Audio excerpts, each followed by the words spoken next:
America faces a big choice on November the 5th. And we who believe in reproductive freedom. He says, you're not going to be a dictator, are you? I said, no, other than day one. Perhaps the most important election in recent history is too close to call. But whatever happens on election day, and in the weeks that follow, the America that we thought we knew is gone, and it isn't coming back. It's the enemy from within, all the scum that we have to deal with. Join me, Dr. Emma Shortis, on After America as we discuss the final weeks of the campaign and how this election will change our world forever. After America is brought to you by the Australia Institute. Subscribe now, wherever you get your podcasts.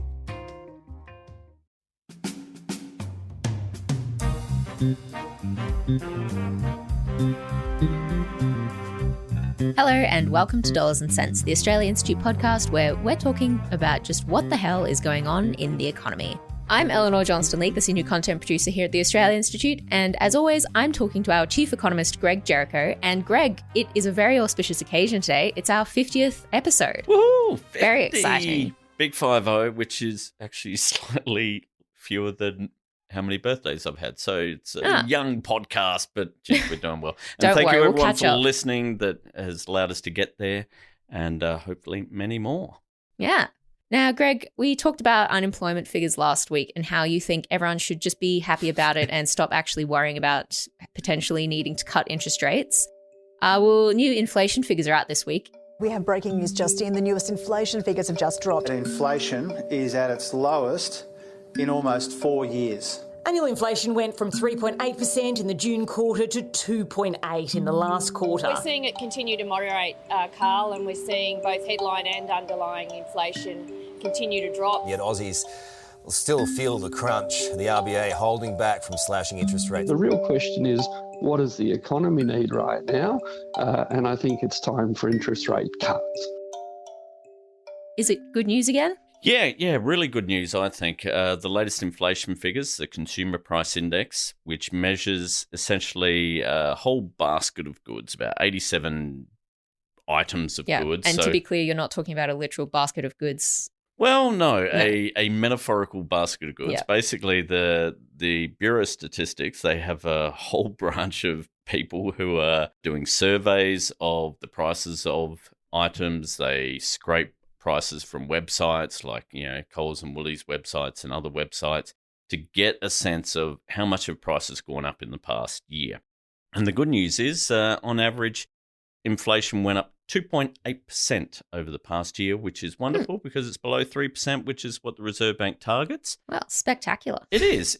And it's been a good, steady sort of drop in inflation. So we're back down. I mean, a big driver, though, and this has kind of been the big news out of the figures, is that the big driver of the drop was actually electricity prices. People might think, well, electricity prices, but no, it's because of the government's, both federal and state, their energy rebates that have been instituted, massively reduced energy costs for electricity. If there had been none of these rebates, electricity prices probably would have fallen about 2.5% over the past year, which is great. Mm. But when you added in the energy rebates, they actually dropped 15.8%. So a massive fall, and that probably was enough to get it under 3%, which is great. Great. So is it all good news, or are there still some people, sort of naysayers, saying, actually, no, Greg, you should be worried? Yeah, I mean, God, there's always naysayers, especially among economists, and there's this weird branch of economists who look at these figures and go, oh yeah, it's only low because of the government rebates, so it's not real inflation.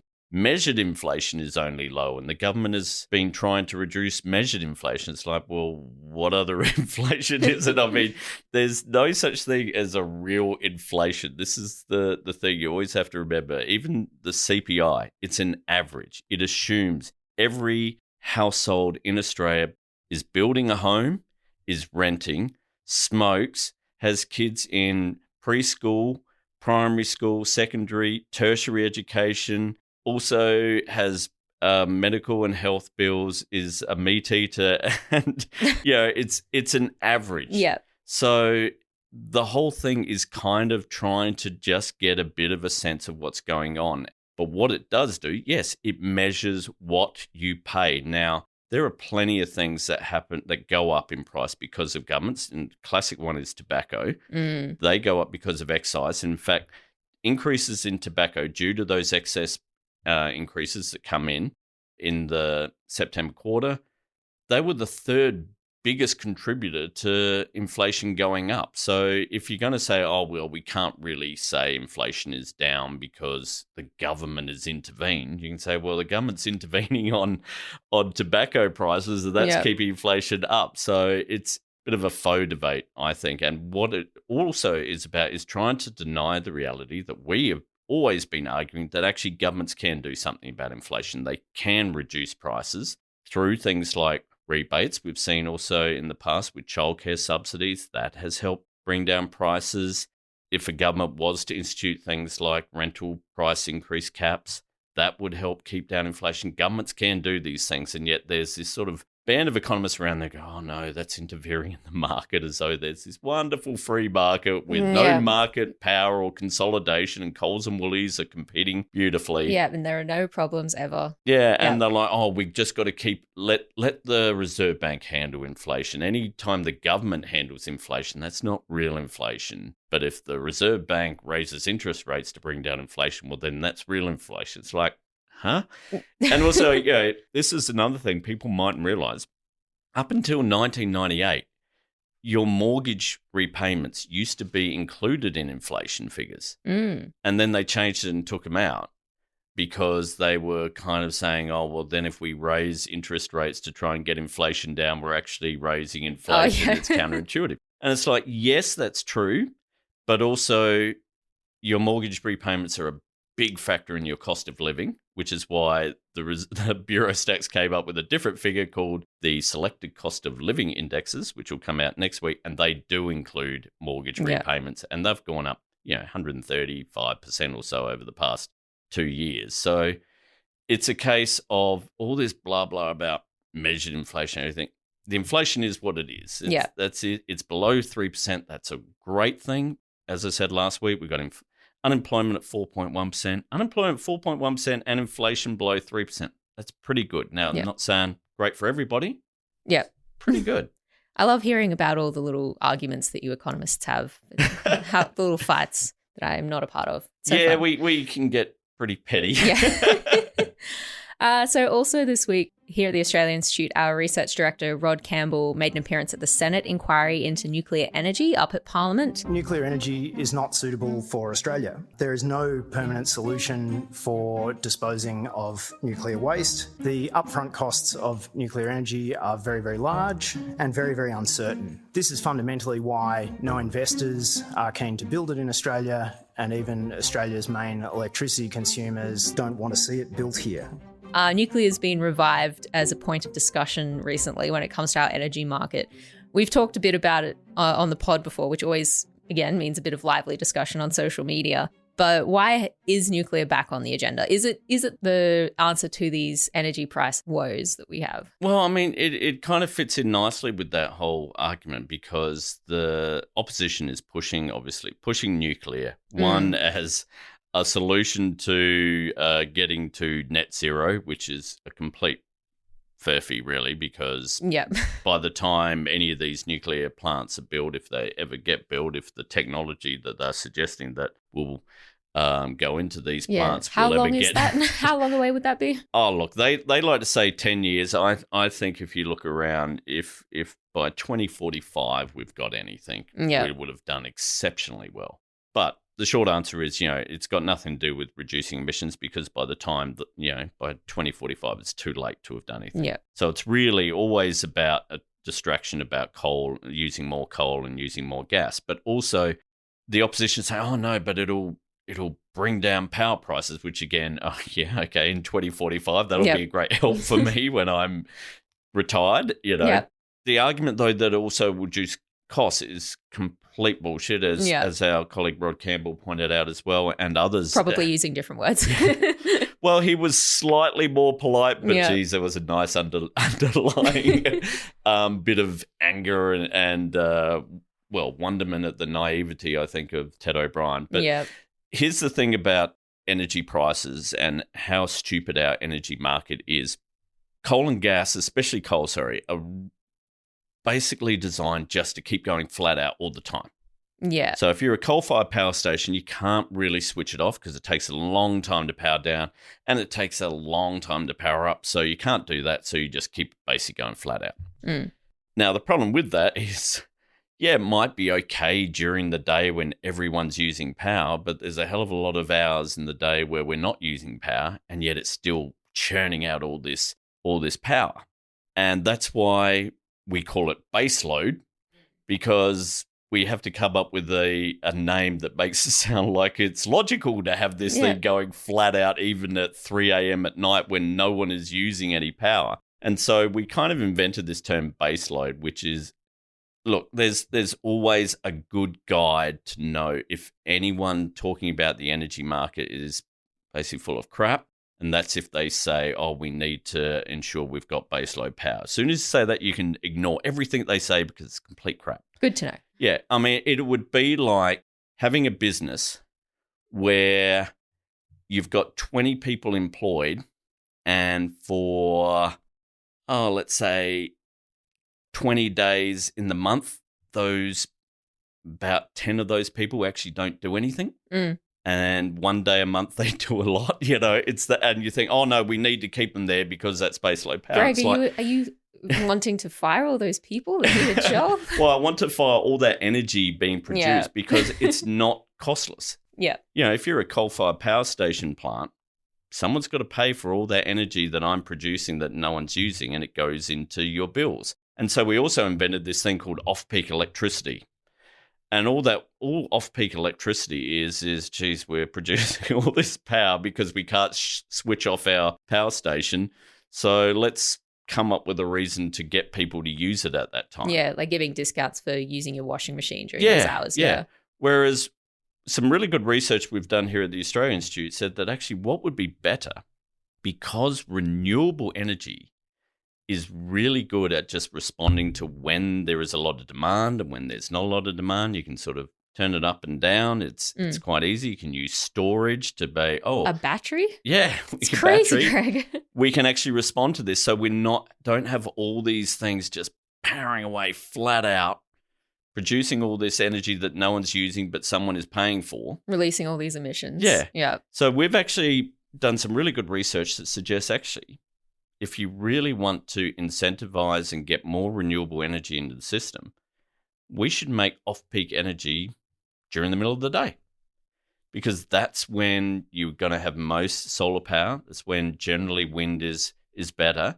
You've got that good combination. So that's when you've got most of the renewable energy being used. Well, let's make that the cheap time of the day, and that will incentivize into the system more renewable energy, get people realizing that actually we don't need to have power going flat chat at the middle of the night. This is not a system that we want. It was great in the 1950s when that was basically the only technology. So we'll build those and say, oh, it's baseload. So it's a case of it's an expensive way of doing it. It keeps your bills high. And so this thing, as we move to renewable energy and forget nuclear, which is basically the same. Yes, it can slow down a bit, but basically still going pretty flat chat. If we move to renewables, because we're not paying for all this wasted energy, that can actually reduce our energy bills over time, not kill the climate as well. So Seems it's kind of a sensible. nice win-win. It's a good long-term strategy. If you want to reduce inflation and reduce the cost of your energy bills, renewables is the way to go. Also, here at the Australia Institute this week, we released a report from our senior research fellow and absolute legend, David Richardson. He looked into how much the big four banks are profiting from the average Australian home loan. Considering that many Australian families have been struggling from the rate rises over the last few years, would you like to tell us how much the banks made? No, because everyone's going to get angry with me. I don't have to be angry I don't with want you. to deliver the bad news. No. Don't shoot the messenger. Look, what Dave, he did some really good research looking at both industry-wide figures that we get from APRA, from in a sense, the finance authority regulator, and also banks' financial reports, and was able to work out that, let's break down all the numbers. The average mortgage is about $547,000 now. That's the average mortgage. Wow. Yeah. Okay. So that's how much you're borrowing. Now, when you're repaying that, over the course of 30 years, Dave was able to work out that about $200,000 of that is just profit to the banks. Wow. Which is about, 35% of what you're borrowing. Yeah. Is coming back to the bank purely in profit. Banks, and people might think, oh, well, I mean, that's bank's job. That's what they do. But actually, banks do a hell of a lot of other things besides just home loans. Home loans make up about 25% of all of banks' sort of business, but it makes up about 40% of their profits. Yeah. This, and crucially, what we're talking about here is the big four banks. Yeah. So who are those specifically? So we're talking National Australia, Westpac, Commonwealth Bank, and ANZ. Yeah. So the big four who dominate the housing market. And this was the other thing Dave was able to find. They have a higher profit margin on their home loans than do other lendings, other smaller banks, credit unions, and things like that. So it's a real case of they are making shirtloads of money. We're talking billions. Shirtloads. Shirtloads of money. Shed loads. We're talking, I'm being nice here. They are making stacks of money from what really is actually a pretty low risk investment. Yeah. Home loans are pretty solid. The main concern with home loans is we suddenly have a big spike in unemployment. People are out of work, and so they lose the ability to repay their mortgages. Other than that, people are pretty good at repaying your mortgage.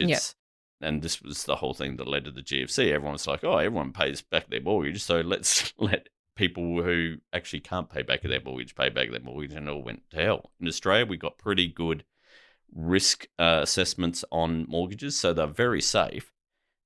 And when something is a pretty safe investment, you really shouldn't be expecting to make huge returns because there's not a lot of risk involved. And basically, is this the bank's fault though? Like, aren't they just really getting lucky from the rate rises? It's a bit of that. Yes, banks have done very well out of rate rises, but also what we know is that the banks, basically, a bit like with Coles and Woolies, don't have a hell of a lot of competition. They dominate the market. They don't compete a hell of a lot with each other. They go through the motions. But what we've seen over time is the interest rate that they are charging us compared to the interest rate that they're paying us for our deposits, that's getting wider and wider. And so that's sort of doing nicely out of these things. So when interest rates were going down before the pandemic, all that sort of decade of interest rates going down, they were pretty tardy at taking interest rates down. When interest rates have gone up, they've been pretty quick to do so. Yeah. Haven't been as quick in increasing deposits rates, and so they're doing really nice. But really what this highlights, a couple of things. One, we got to really think about competition in the banking system, but also make sure you think about your own home loan now. I've done it myself. I've written about this as well. The Governor of the Reserve Bank has suggested it. Ring your bank and say, I'm thinking about leaving. I've been searching on the web and I've found this other bank that's going to offer me a lower interest rate, and I think I'm going to leave. And as soon as you start saying that, the person you are talking to will act. Yeah. Because you think about it, the banks are making, on average, $200,000 in profit from your home loan. They don't want to lose that. So threaten to leave. And you'll get a better rate. Yeah. If you Do your don't, research. If you don't ring up, if you're just a nice passive customer, they will charge you the most they can. Be aggressive. Ring up. And I tell you, I have done this a couple times in the past sort of 5 years or so. If you haven't rang them since, interest rates started going up, ring them. Believe me, it is the only way you're going to get a better deal from them. They don't offer a better deal to you just out of the kindness of their hearts. They're basically saying, oh, you want to give us $200,000 in profit? We will take it. Yeah. If you think that figure sounds awful, when you think it's wrong that basically a third of your repayments are just profit for the bank at a time when banks are cutting back on staff, well, ring them up and demand better. And if they don't offer it, then go. Well, I know if I ever get a mortgage, strong if. I mean, I'll go to you for advice, this is Greg. very, I would say, old person problem, shall we say? Hopefully or at least one day it'll be a young person problem. It's a problem that is good to have, Yep. but certainly if you do have it, don't be taken for granted by your bank. Yeah. And finally, Greg, the Australia Institute, we've been very productive. We put out another report this week about the rates of poverty in retirement in Australia.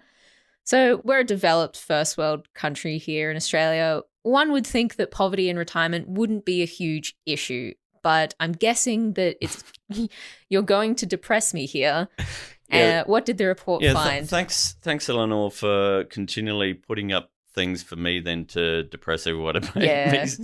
I'm really the bearer of bad news. Income's death to tell you. Yeah. Yeah, look, we are a rich country, and yet some really good research done this week by the Australian Institute, or the report put out this week, shows that around 22% of people who are retired are living in poverty. 22%? Yeah, so 1 in 5, more than 1 in 5, yeah. living in poverty, which you think, okay, we're a rich country, one of the richest countries in the world. Supposedly with a good safety net. Yeah, great safety net. Everyone thinks we're rich. We're not like America. We're not like these, countries. We look after our own. we look after our people. No, 1 in 5, and you think, okay, well then I guess that must be as good as it gets. Other places must be worse. Well, sorry, if you look at places like Sweden and Norway, it's half that. It's about 11%, even less than that. And the basic reason is there's no magic involved here. It's how we allocate our resources towards retirement incomes. We basically, if you look at, say, Norway and Sweden and Australia, we all spend around the same amount of our GDP on retirement incomes. Problem is, Australia spends a lot more of our income going towards superannuation. Now, you might think, okay, oh God, he hates superannuation. No, I think superannuation's great. I'm very much in favour. I've got super, not as much as I'd like, but I've got super. But the problem, when I say we are spending too much of our money on super, what I'm talking about there is not people putting money into super. I'm talking about the tax discounts that we offer to people putting money into super and the earnings people make from their superannuation. We offer tax discounts. They were designed to encourage people to save, to put money aside for their retirement. We have a compulsory system as well, and that was all designed to make people less reliant on the age pension. So the government could say, oh, we got an aging population. We don't want to have people reliant on the age pension. Let's try and reduce that burden. Let's encourage people to save for themselves. Yeah, so we don't have to look after them. Yeah. And that sounds beautiful in theory. The problem is our reliance on the age pension has barely changed at all since 1990, when the whole compulsory superannuation system really started kicking in. Hasn't changed at all. So you think, well, okay, but we're spending so much on superannuation. What's going on there? And we're spending, as say in 2019-20, the latest figures, we're talking around $37 billion a year in foregone revenue because of these tax discounts. And you think, well, what's happening there? Where's the money going? Yeah. The thing is, it's not actually incentivizing people to save so they can be less reliant on the age pension.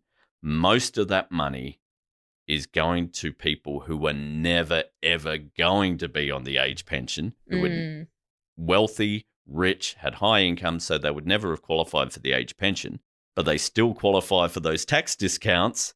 And the more you can afford to put aside into your super, the more tax discounts you get. And who can afford to put money aside and not have to spend it on day-to-day things?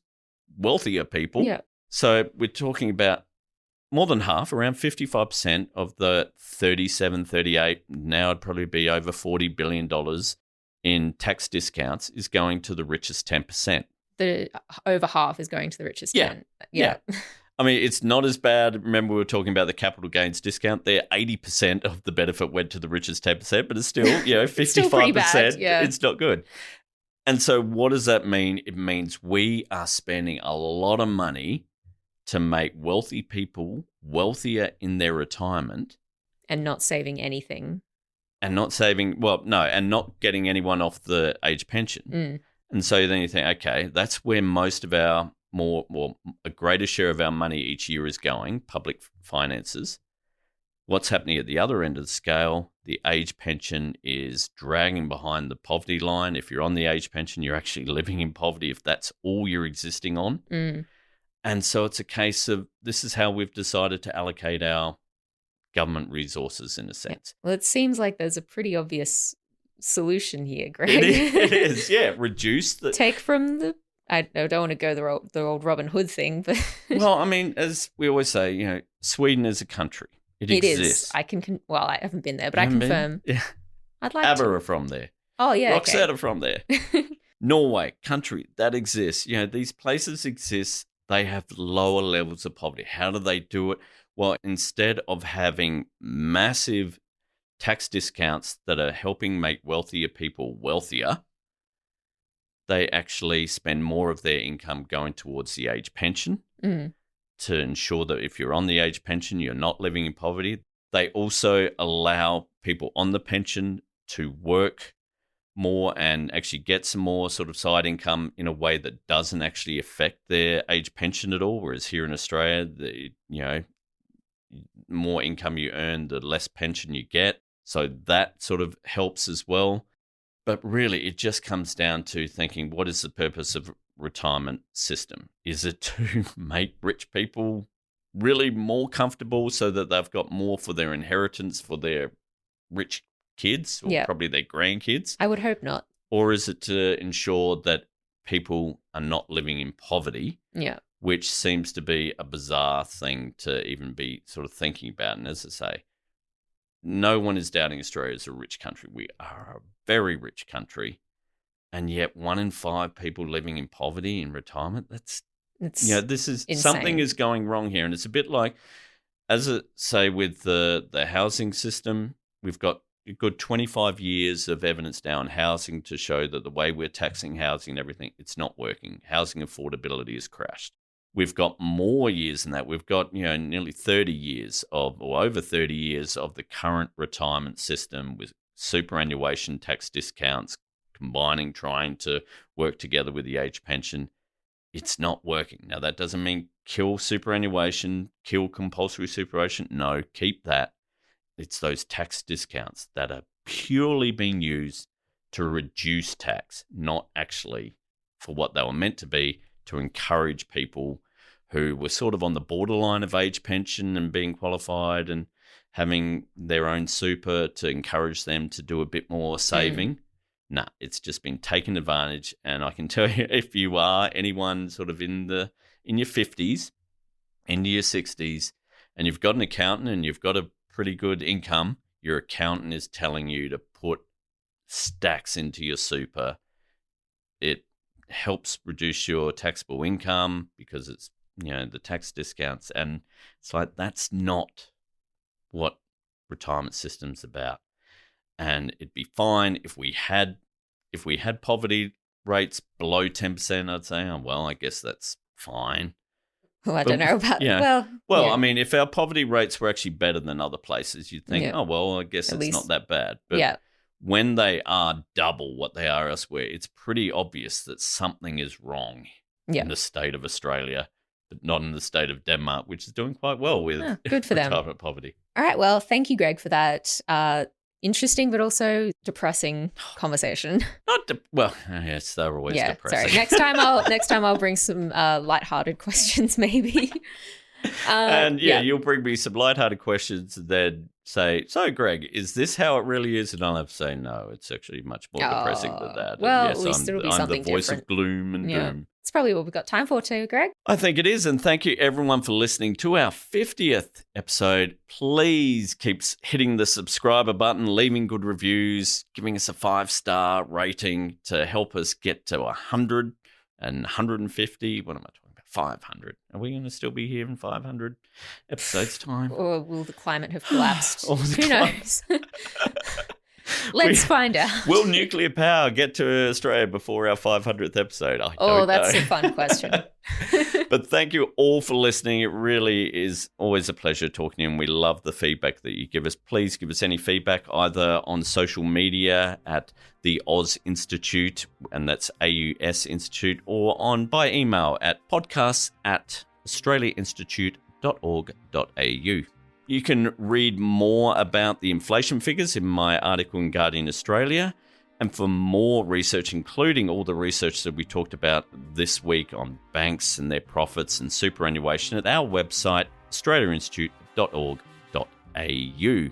My social media handle is at Grog's Gamut, and Elinor's is at Elinor_J_L. Oh my God, you get it wrong every time. It's at ElinorJ_L. Oh, okay. Yeah. Underscores. Underscores should be banned. Well, yeah, but I mean, I can't use a hyphen, so what are you going to do? Yeah, no, blame Elon Musk. That's just I the do easiest for a way. lot of things, Yep. yeah. This episode of Dollars and Cents was recorded on the 31st of October, and some things may have changed. Our music, as always, is by Blue Dot Sessions. We'll be back next week with another episode, but until then, thank you all for listening. Have a good week, and see you all then. See ya.